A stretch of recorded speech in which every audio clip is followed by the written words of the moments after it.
গভীর রাত, নিভু নিভু আলো জ্বলছে চারপাশে। মুহুরী নদীর তীরে পাহারায় থাকা এক বাংলাদেশি বর্ডার গার্ড চোখ তুলে তাকান। ওপারে ত্রিপুরা পুলিশের টহল চলছে। দুই দেশের মাঝখানে শুধু নদীর জল নয়, বইছে রাজনৈতিক টানাপোড়েনের স্রোত। এই উত্তেজনার কেন্দ্রে এখন এক অপ্রত্যাশিত নাম, ডক্টর মোহাম্মদ ইউনূস। একসময় নোবেলজয়ী মানবতাবাদী অর্থনীতিবিদ, আজ বাংলাদেশের এক সাহসী অন্তর্বর্তী সরকারের প্রধান, যার নেতৃত্বে বদলে যাচ্ছে দক্ষিণ এশিয়ার কূটনীতির চালচিত্র।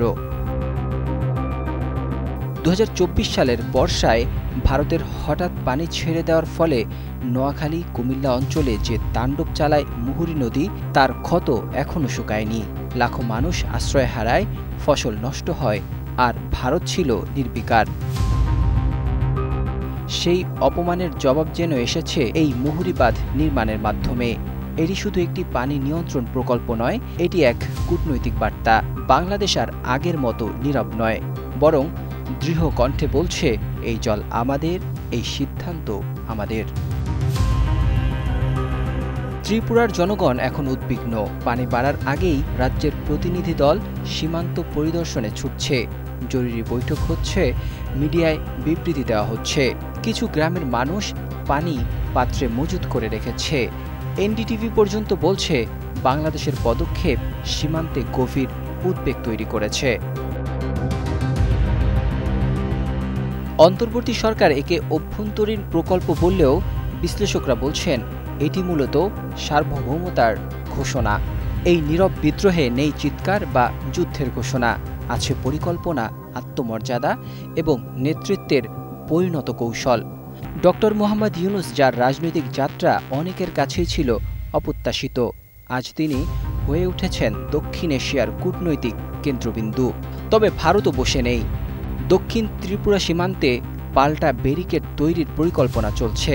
আবার নতুন করে উত্তেজনা ছড়ানোর উপায়ও খুঁজছে দক্ষিণ ব্লকের কিছু গোষ্ঠী। চীন ও তুরস্কের সহায়তায় বাংলাদেশ যে আরও ৩টি নদীতে বাঁধ নির্মাণের পরিকল্পনা করছে, এই খবরে দক্ষিণ ব্লকের অন্তর্মহলে উদ্বেগ ছড়িয়ে পড়েছে। ইন্দোনেশিয়া, মালয়েশিয়ার মতো দেশও এই পরিকল্পনায় আগ্রহী বলে গুঞ্জন রয়েছে। এরই মাঝে ঢাকায় আলোচনা শুরু হয়েছে নতুন এক জোট, ইস্টার্ন ওয়াটার কোঅপারেশন প্যাক্ট নিয়ে, যেখানে ভারত নেই, আছে দক্ষিণ ও দক্ষিণ পূর্ব এশিয়ার অন্যান্য অংশীদাররা।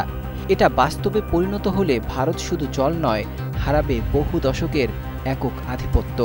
মুহুরী নদীর এই বার্তাই কেবল ইট পাথরের কাঠামো নয়, এটি ইতিহাসের গতিপথ বদলে দেওয়ার মতো এক নতুন পদক্ষেপ, যেখানে বাংলাদেশের নতুন আত্মপরিচয় গড়ে উঠেছে। একসময় ভারতের ছায়া চলা দেশ আজ তার চোখে চোখ রেখে বলছে, জল যদি অস্ত্র হয়, আমরাও যুদ্ধ জানি। আর এই সাহসের পেছনের কণ্ঠস্বর ডক্টর মোহাম্মদ ইউনূস।